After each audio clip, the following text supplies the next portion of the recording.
You are about to learn an ancient Japanese technique for mastering yourself.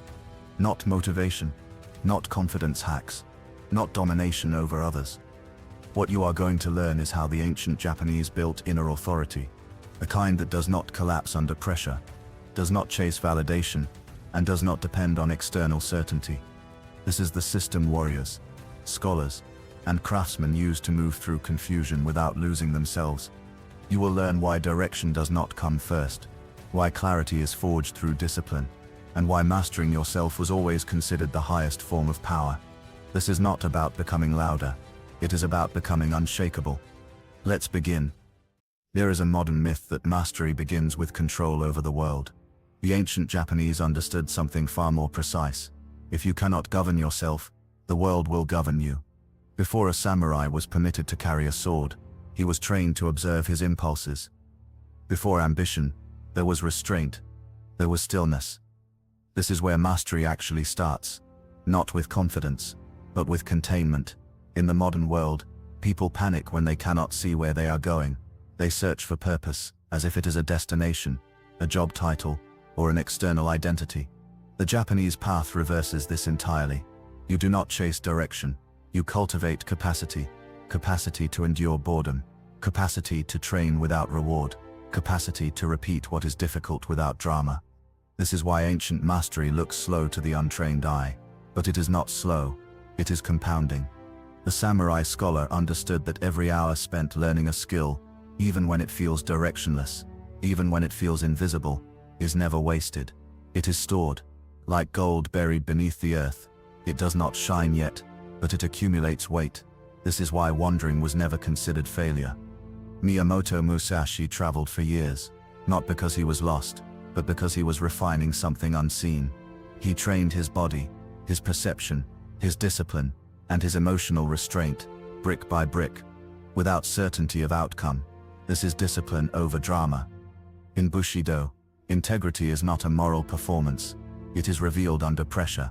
You learn who you are when conditions are unclear, when recognition is absent, when effort is not immediately rewarded.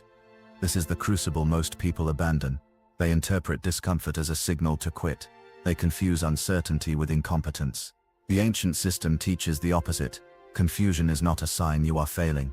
It is a sign you are still forming. Zen training begins here, not with answers, but with repetition. Through disciplined action, the mind reorganizes itself. Through sustained effort, clarity emerges naturally. This is not philosophy.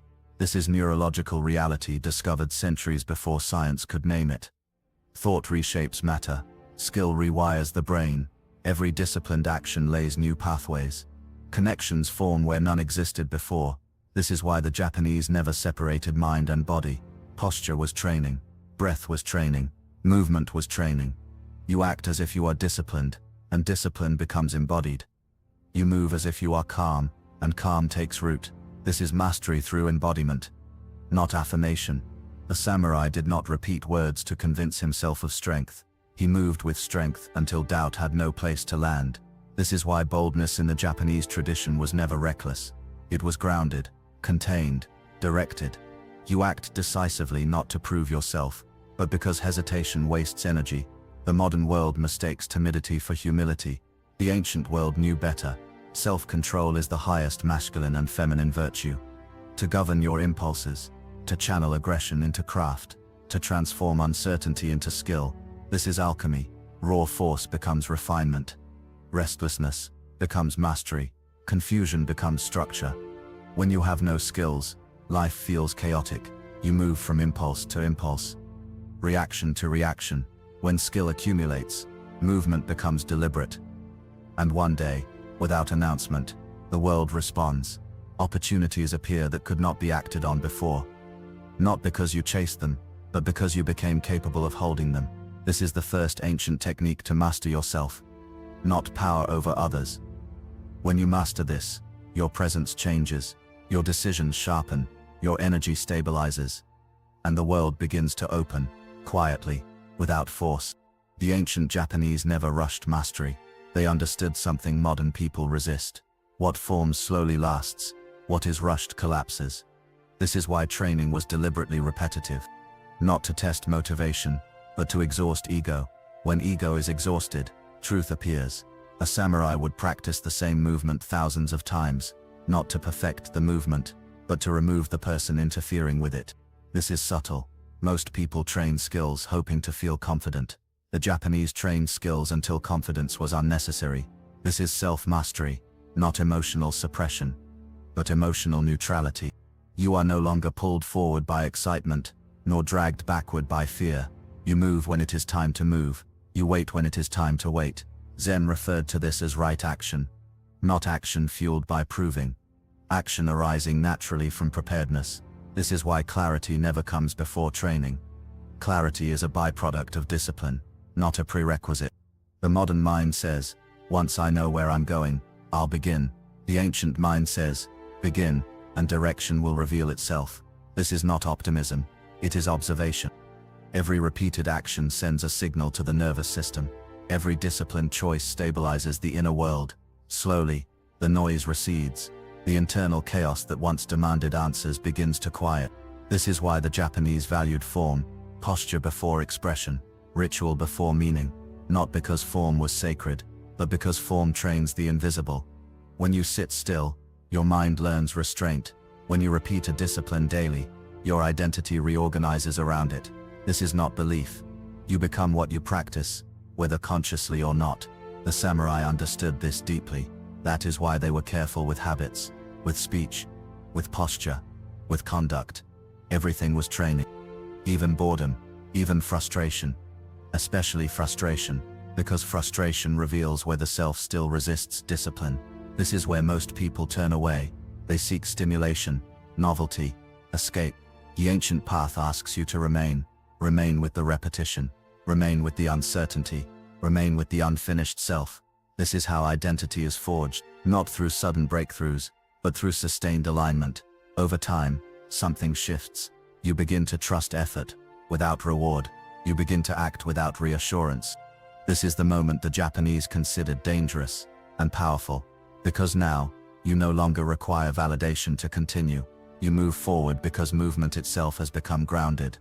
Not loud, not visible, but undeniable. Others may not understand what you are building. They may mistake your restraint for hesitation. The ancient path does not correct them. It allows results to speak when the time is right. This is why mastery often appears sudden to outsiders. They do not see the years beneath the surface. They only see the moment the ground finally breaks open.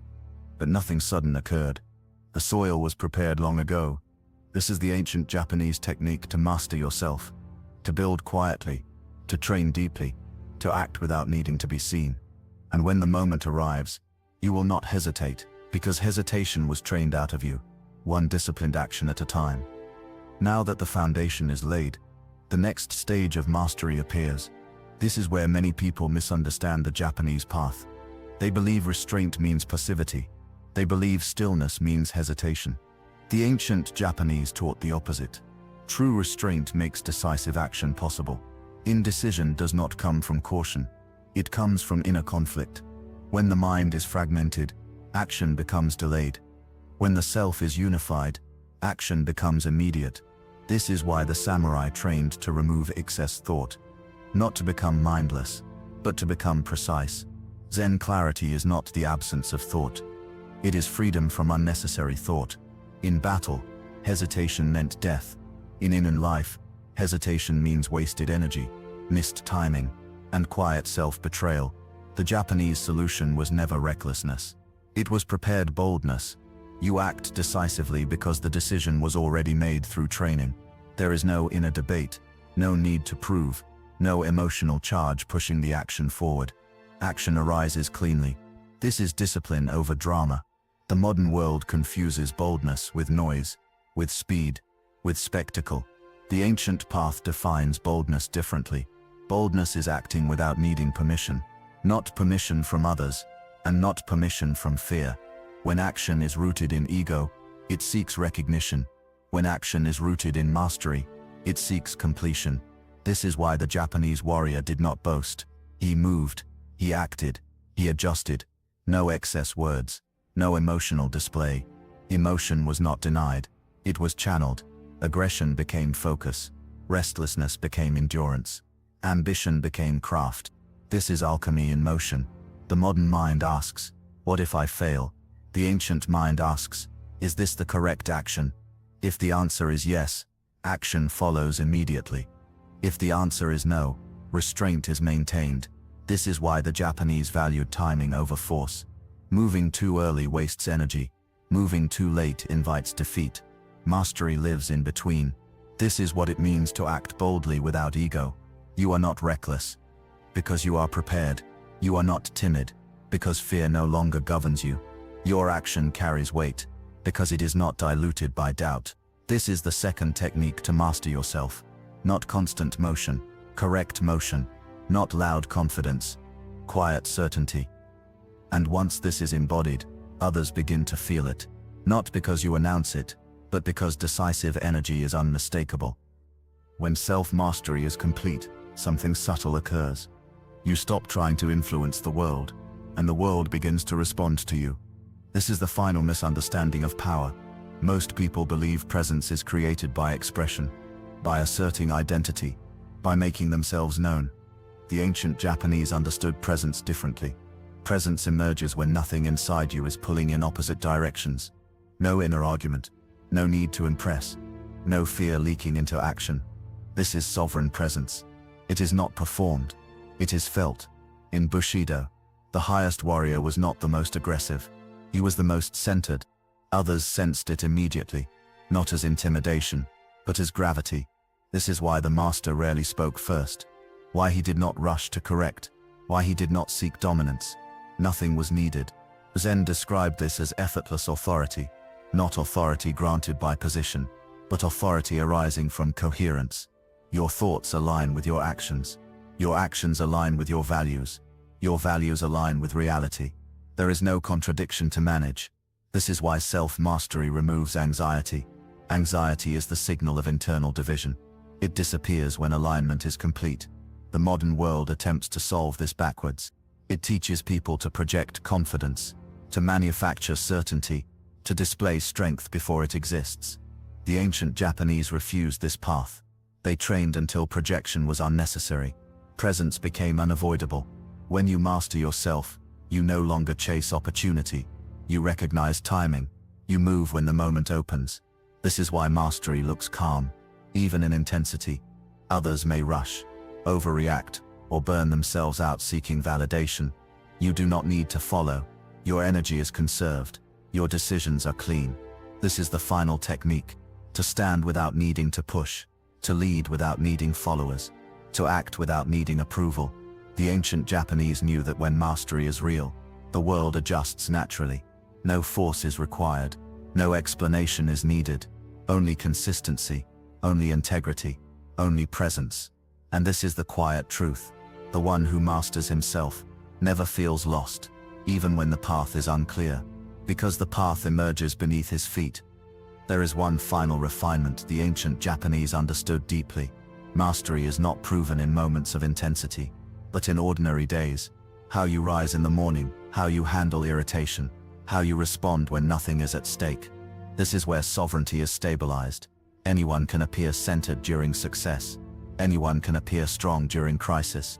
But the master remains composed during repetition, during monotony, during the long middle where nothing seems to change. This is why the Japanese valued consistency over intensity. Intensity burns quickly. Consistency reshapes identity. When your behavior no longer fluctuates with mood, with praise, or with resistance, you have crossed into true self-mastery. At this stage, your presence no longer reacts to the environment. It regulates it.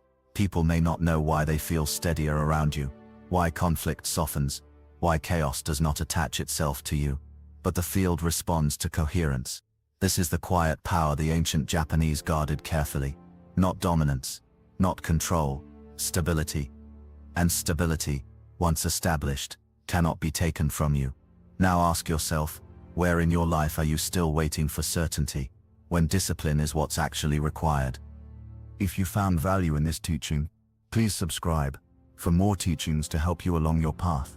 And as always, remember to stay in tune with your own mind frequency.